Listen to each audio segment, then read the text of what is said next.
मला आठवतं गेले 25 वर्ष आम्ही सगळेजण सहकारी साखर कारखानदारीवर इन्कम टॅक्स लागलेला होता आणि काही हजार कोटी रुपये तो इन्कम टॅक्स लागलेला होता.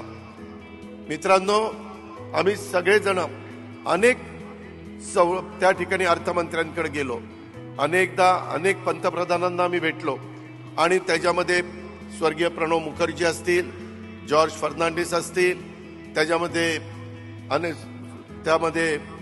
अनेक जणांना भेटत असताना एके अँथोनी असतील, त्या संदर्भामध्ये खूप जणांना आम्ही भेटलो. सगळे सांगायचे की बाबा हे तुमच्यावर चुकीचं झालेलं आहे, आपण काढून टाकू. परंतु कुणालाही ते काढता आलं नाही. आम्हाला स्टे मिळायचा, पण ते टांगती तलवार आमच्या डोक्यावरची जात नव्हती. मी अतिशयोक्ती करत नाही. नंतरच्या काळामध्ये मोदी साहेबांच्या नेतृत्वाखालचं एनडीएचं सरकार आलं आणि अमित भाईंना जाऊन सगळेजण भेटले. त्यांना थोडी बहुत माहिती होती, कारण गुजरातमध्ये पण तो प्रश्न होता.